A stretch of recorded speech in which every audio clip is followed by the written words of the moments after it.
Hey, folks, welcome to another edition of Dog Walk Talk presented to you by DawgsHQ.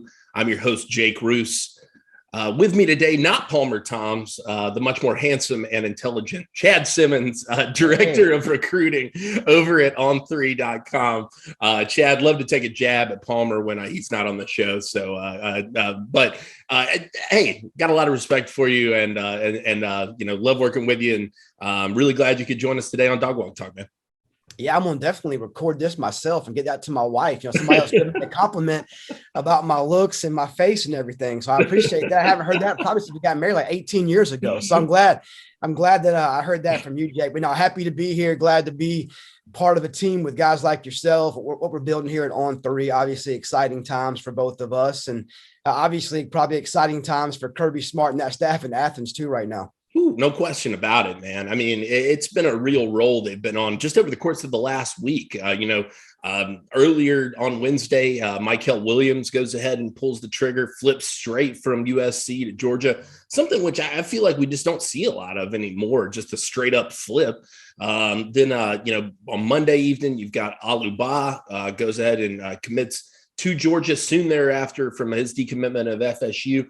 And then the prior Wednesday, we're talking about Oscar Delp, one of the top tight ends in the nation. Georgia's just on a hot streak right now, and it feels like they got a lot of momentum for guys coming up.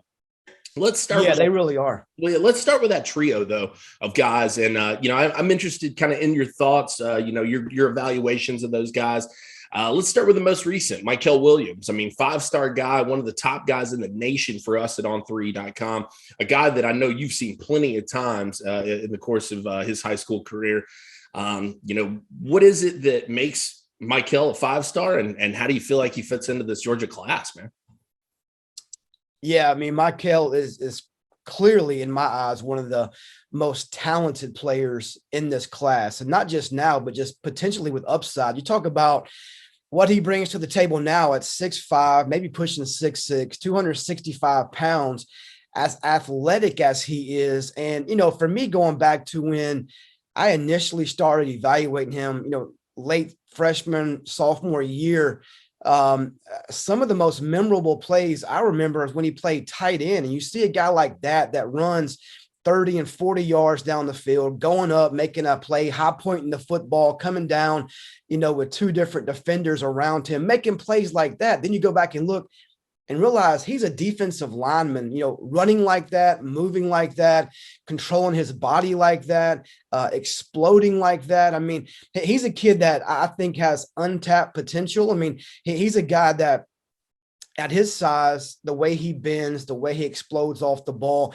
and you think about where he can be with college development physically, from a positional standpoint, technique-wise, and you see a future first-round NFL draft pick. That's what you see, knowing him as a person, his drive, his mentality, his work ethic, and what he brings to the table outside of the natural athleticism and size. He's special. And obviously Georgia not giving up when he committed to USC paid off for them, just this week. Yeah, no question about it. It was interesting that you say, seeing him play tight end and that coming to mind, because there's another guy on Georgia's defense who's really balling out who did that. That's Jalen Carter. He did that in a pop cup, played tight end, was a fantastic tight end for them as well.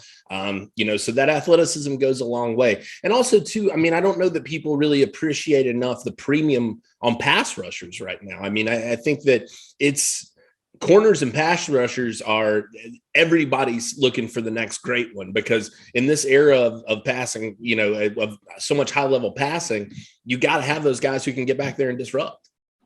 100%. I mean, the game is played fast. It's a different tempo now. And if you don't have guys that can get up the field in a hurry, it's not about building a pocket for 3 and 4 seconds anymore. It's about you got to get back there like that. I mean, it's not about play action, 7, 9-step drops. I mean, these guys know for the most part where they're going with the football, before the snaps even. At least they're trying to get there, Sure. And your defense has to be just as fast and react just as quickly. And, that's why you can get away with maybe different types of defensive backs. They don't have to cover near as long now. You got to have that front 7 that can pressure the quarterback, and you got to have have an interchangeable front seven for different types of situations, from, third and fourth and short to second and long and passing downs. And you got to have these guys that can be disruptive.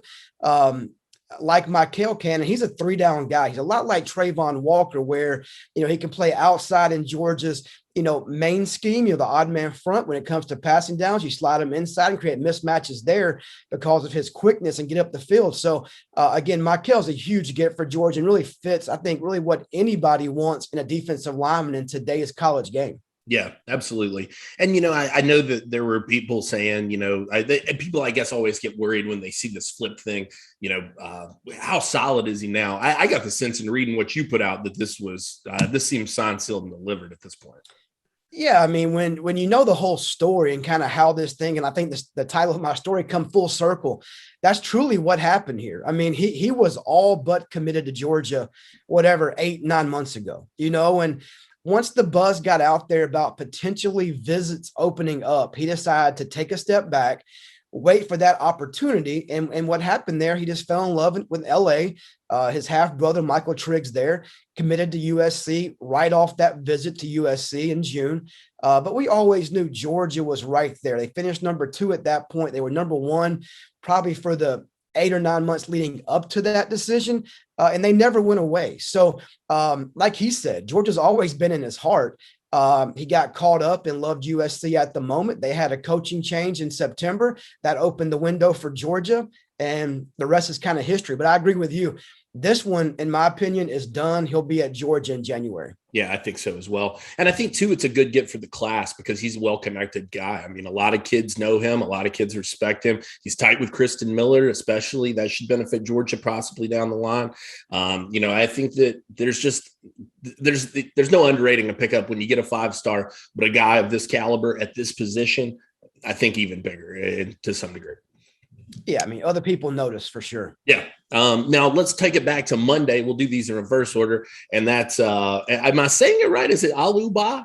You are. Right. That's okay. Great. Right. It's not like it's like in Jungle Book or something. Like that. When I think about that name, I think about Alu and Ba. I mean, but obviously he'd be a big, huge character in a Jungle Book movie. Yeah. I think he'd be right there with Baloo, man. I mean, the dancing bear, no kidding about it. I mean, big body guy, former FSU commit, really just backed off of that recently. Within the last 2 weeks, I guess it's been. And Georgia pretty much makes a great impression on the visit, kind of gets it done, sutured up. Just your thoughts on, this kid as a player. I mean, I think really that's the thing most people don't know about him, as opposed to a guy like Michael that they've seen in state a little bit more. Yeah, I mean, obviously with Ba, I started covering him when he was in Tennessee, came from Memphis, one of the top programs there, transferred down, right before, I guess, COVID to IMG. And his goal there was to play better competition, to get better, and just maximize his ability, his potential. And obviously he felt, being his size, and not saying he's cocky, but his skill set, maybe he wasn't getting tested enough, in the Memphis high school area. That played over to him committing to Georgia. He feels like that he can get better at Georgia day to day, practice wise, going against the defensive lineman at Georgia. And I think this has been a long time coming, maybe even longer than with Michael. I think it goes back to him. He committed to FSU in the spring, took 2 visits to Georgia in June, took the official visit, went right back the next weekend because he loved it so much, and then returned again for the Arkansas game. So I think really this has been kind of in play even before FSU struggled out of the gates this season, him having second thoughts about, hey, do I want to be at FSU? Do I want to be at Georgia because of the potential and the competition? So obviously a big get there. And he's a guy that Georgia needs offensive lineman. He's a swing guy, can play right tackle, can play guard. I think long-term he's a guard at Georgia. He's physical. He's big. He plays with power. He's got to, I think, refine his game as far as agility, his bend, playing better pad level. But that's all in Matt Luke's hands now. I mean, he's a guy that definitely has the size and the skill set Georgia covets. Yeah, and I think, too, that it was a good get for Georgia because like you mentioned, the necessity of getting offensive linemen, but also I think it was going to be a challenge for Georgia this year, given how many guys they brought in last year. I mean, you brought in a full class of linemen last year. And so, convincing some of these guys, like you said, you got Ba now, Jacob Hood, who's a monster of a man, and then Griffin Scroggs, and then, Ernest Green, I guess, still in the fold as well. I mean, they could put together another solid back-to-back class when it comes to offensive line. And quite frankly, that's become a hallmark of Georgia under Kirby Smart. Yeah, I mean, I think this is the big need for them, offensive line. I mean, they're still out there searching for, at least one more, maybe two more, in this class. So, yeah, I mean, I think he kind of fits body-wise, kind of what you want in the SEC, and Georgia being, a physical team up front, wanting to create those running lanes for those big running backs they recruit every year, and obviously protect their quarterback in the future. And again, I think Ba has a lot of room to develop. He's far from a finished product. I think he's got he plays a lot at IMG, but they have so many good offensive linemen. They rotate guys in and out. So I think you would see him come in. I think it'll take some time to kind of get used to the SEC/Georgia style of play. And again, I think it'll be some work for Matt Lute to get him ready to play on that level. Yeah, no, I can see that for sure. All right, working in reverse order though, Aluba comes on Monday, and then right before that, this past Wednesday, the pickup of Oscar Delp, man, another guy I know you've seen a lot, Chad, and a guy that I think Georgia fans have a lot to be excited about based on what they've seen out of Brock Bowers this year. Feels like that's a pretty natural progression and a guy who fits into that mold well. Yeah, I kind of feel bad a little bit for Delp, what Bowers has done so far. I mean, adds a little bit of expectations and pressure because he has been compared to a guy like Brock Bowers, and obviously, Bowers has capitalized on the opportunity he was given to start this season. So obviously, I think Georgia recruited Delp, and I know he told me this directly, that they want to use those guys together in the same personnel groupings and create mismatches. And both those guys are obviously new age tight ends, more of the modern hybrid guys, big receiver, not necessarily known as like primarily blockers off the line of scrimmage and things like that, but they can definitely make plays down the field. We've seen Bowers do it in college. We've seen Delp do it in high school. We had those expectations for Delp as well, being similar in body type, very similar as far as a runner and athlete, and very similar ball skills. I mean, he's got a big catch radius. He can go up and high point the football, and very fluid, plays lacrosse. He's an athletic kid.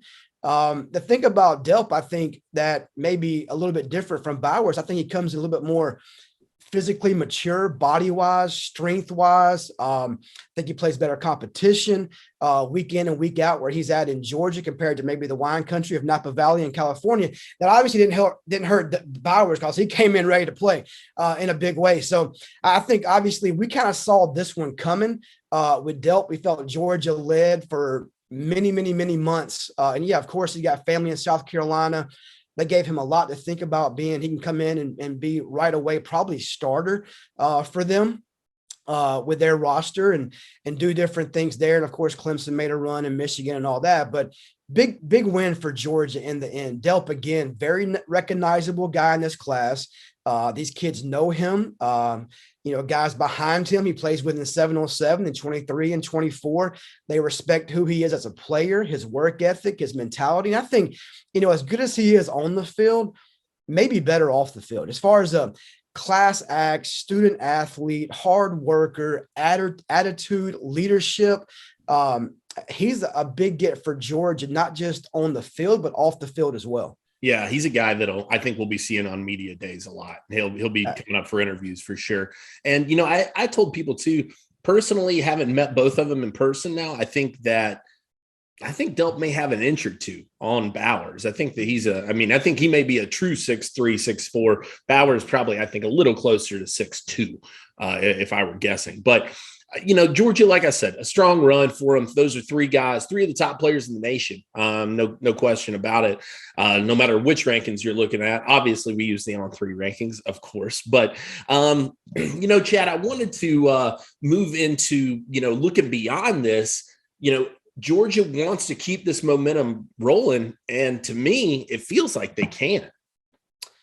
Yeah, if they don't, I'd be shocked. Whether it happens tomorrow or next week. I mean, we both know, a lot of work is done behind the scenes. And like when things actually pop and go public, that's up to the kid and how things play out. Obviously we know timelines change every day. One kid says Tuesday to us and it ends up being 2 weeks later, so I can say with confidence there's a lot of positivity behind the scenes in this Georgia class right now.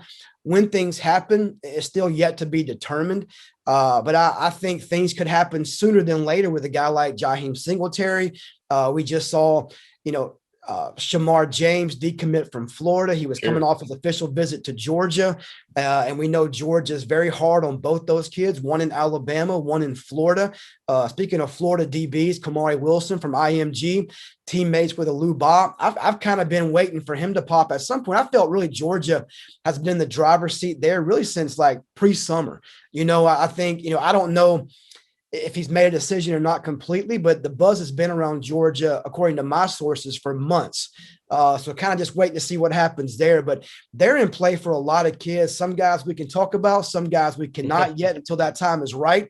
But I do think you'll see Georgia continue this momentum and really push for a top 3 class in the end, this class started a little bit slow. Is really picking up some major steam now. I think when all is said and done, Georgia will be in the top 3, potentially challenge for the top spot in the country. I think that's fair. I really do. I think that, Palmer and I were running through the numbers and the names last night, and I said, man, this has that kind of potential. I mean, especially if some of these pieces start to fall into place that, like you said, that kind of behind the scenes we're hearing. We've touched on a lot of these guys. I guess, Chad, looking at this group, the other 5-star in it right now, currently, Malachi Starks. I wanted to get your thoughts on him. What makes him such a special player? What makes him such a versatile athlete? And frankly, what allows him to check in at the 5-star range?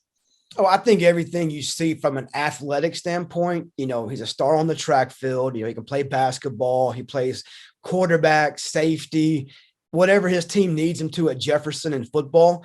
And I think you look at the upside once he's able to kind of move away, from that quarterback position, and with him playing quarterback, you really have to, in my opinion, see him play in person or see him practice. And because obviously quarterback, he'll make his share of athletic plays. He's the way they run their triple option and little old school veer offense. And, he runs the ball 15, 20 times a game. On defense, because such a key play on offense, they keep him 15, 20 yards off the field, but off the line of scrimmage, because they don't want him to get involved in too many physical plays to maybe take away from his quarterback ability from play on Friday nights. So you don't really see him a lot in the action unless maybe 4 or 5 times a game coming up to make a play on the pass or something like that. They don't want him to be too aggressive on defense because of what he is to them on offense. So to get a good feel for who he is, you got to see him play. Yeah. And I've been fortunate to see him play a couple of times. And, people want to talk about him being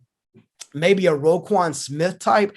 I don't know if I see him there yet as a true linebacker, but I do think he is a inside the box type of safety that can use on blitz packages, a guy that can play the run. He can run the alley at safety.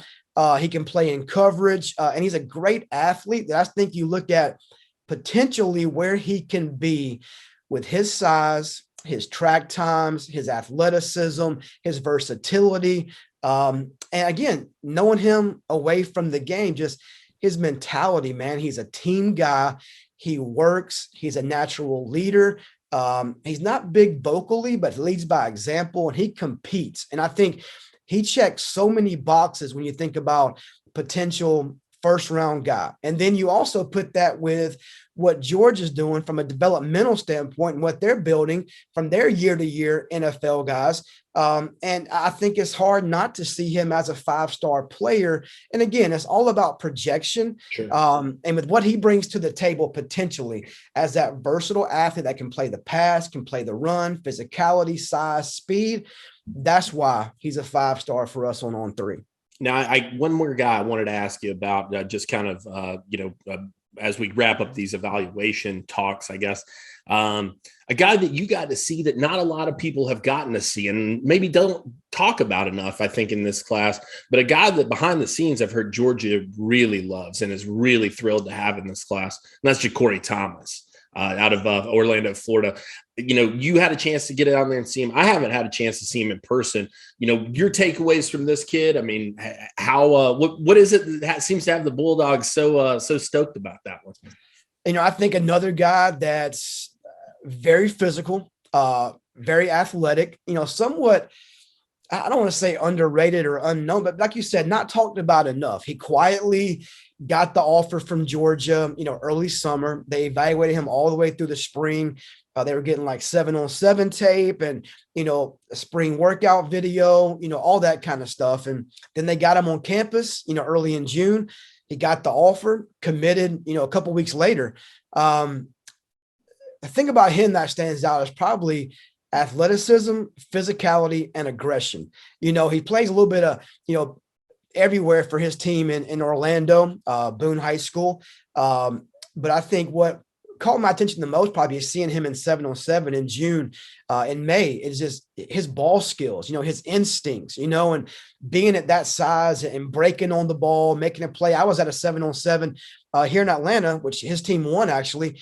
I think he had 5 picks in 2 games, and he's back there playing safety and, just making great reads, great breaks on the ball. And it wasn't bad thrown passes, but him being in the right place at the right time and making a play on the football. And I think Georgia saw that when they worked him out privately in June, where he earned that offer. And again, I saw him play. I had to wait in a crazy 2-hour weather delay with lightning and rain and all that in Orlando a couple of weeks ago. But, and his team got beat pretty good. I played a very good team.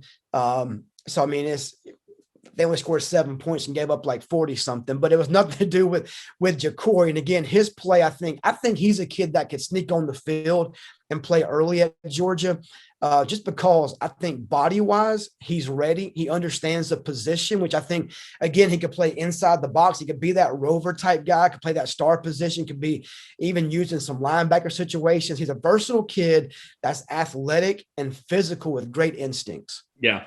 Yeah, I agree with you. And they're going to need to replace 2 safeties after this year, very likely. So the door will be open. And certainly I think that he's a guy who will be in the mix. Chad, you're on the road as much as anybody in the industry, if not more than anybody in the industry. You talk to more kids. What's the general feel around Georgia right now from the guys you've spoken to, coaches you've interacted with? What is it that's keeping this team recruiting at such a high level, and also it's translating into on-field success as well? I think you hear about, the coaching staff first. Starting with Kirby, I think, everywhere I go where Georgia comes up or coaches bring up Georgia or whatever, it starts with Kirby. I think people that have gotten to, whether it be know him or have players recruited by him or his staff, or have been to, Georgia's camps over the summer or coaching clinics or whatever it may be. The common thing I hear about Kirby is nobody is more driven than he is to be successful. As far as competitor, getting the most out of his staff, getting the most out of his players, hands-on recruitment of players, pushing his staff to work hard, recruiting players, developing players, coaching players, pushing players. That's probably the biggest thing I hear about Georgia. Is just it starts at the top. I think everybody's kind of waiting now for Georgia to reach the top. Obviously they're there right now in a ranking, but they haven't won the biggest game yet. And I think that's kind of the missing piece, for Georgia. And again, I always say, wins and losses in recruiting don't necessarily matter that much in the end, but I'll definitely say this season for Georgia has helped in a big way. Now, they still probably would have landed the majority of these guys, but when you see other teams maybe struggling a little bit, but yet Georgia capitalizing at this point, having the perfect season on paper, with their defense being what Mikhail called dominant. And you hear that a lot, and from whether it be from high school guys or college football analysts, and you can't deny Georgia's defense and their success this season. But I think just their recruiting, not so much plays to this season, but it goes back to Kirby and just what he's building there, the consistency of them knocking on the door. And And then now, I think it's kind of, I don't want to say all coming together, but you've seen guys like Quay Walker be there for 3 years. You've seen guys like Jalen Carter, Jordan Davis, the player development. Jordan Davis was a 3-star coming from North Carolina, a great program in Mallard Creek that people question, why is Georgia taking Jordan Davis? What you saw last year and definitely this year is why Georgia recruited Jordan Davis, who has now gone from a 3-star to potentially first-round draft pick. So Georgia has a plan, and I think guys are recognizing that Georgia understands personnel groupings, how to develop players, and you don't have to play every down to become a first, second-round draft pick. Georgia will put you in position to shine and be successful. And I think kids are seeing that, coaches are seeing that. And again, it starts at Kirby Smart, working its way down through the staff, through the players. And I think people that don't get talked about enough are those guys that, like a Will Muschamp, a defensive analyst, like a Coach Gordon that assists Matt Luke on the offensive line. You hear more and more about not just Georgia guys, but whether it be Alabama guys like that or Florida guys like that or whoever it may be. Those guys don't get enough, I think, praise or recognition. I know in a lot of my stories I do now, kids mention them, and I definitely write about them because they recruit those players as much, if not more, than Matt Luke or whoever may be the lead recruiter is. So it's a whole group effort at Georgia that starts at the top with Kirby Smart. Last thing for you, Chad, you mentioned, that idea of that missing piece. If Georgia's able to get over the hump this year, let's just, play hypotheticals and say that they can. How do you think that affects their recruiting and their ability moving forward? I mean, it feels like it's a self-perpetuating machine already at this point, but, can they even turn the dial up one more notch if they're able to get over that hump? I think there's no doubt. If you get that ring and you can become Saban-esque and you start, Kirby Smart has that ring box in his office. Yeah. And those kids come in with that automatic button under your door to open the door, shut the door, and you've got at least one ring to build on. I mean, I think we both know in this industry for a long time now, Bama, they have to recruit, but Bama recruits itself. What they do on the field, player development, how they win, what they do in the NFL draft year after year, breaking records, speaks for itself. I think Georgia is on the cusp of that. We've seen what they've done the last couple drafts, what they're doing on the field this year. So yes, I do think Georgia, if they can get over that hump, they've won pretty much every game but that game. And if they can win that game, it's hard to see them slowing down in the near future what they have built to this point and will continue to build on the recruiting trail in the years to come. If they can win that one, that final game, they're going to be right there talked about with Alabama, and as far as, year after year being that national competitor, I feel like, they're right there. And I think that can only elevate your recruitment just that much more. Again, they can't go that much better, that much higher the way they're recruiting, but maybe they miss 1 or 2 kids every year because kids maybe had their questions about that. If they win that game, to me, all questions have been answered. Yeah, no doubt about it. No doubt about it. I know that's what everybody on our site over at DawgsHQ going to be hoping for, and hoping that we can revisit you for that conversation later on down the road. But Chad, thank you so much for taking some time out for us, brother. Appreciate everything you do over at On3. And like I said, man, pleasure to work with you. It's always great. And thanks for coming on Dog Walk Talk, man. Anytime. Thanks, Jake. Hey.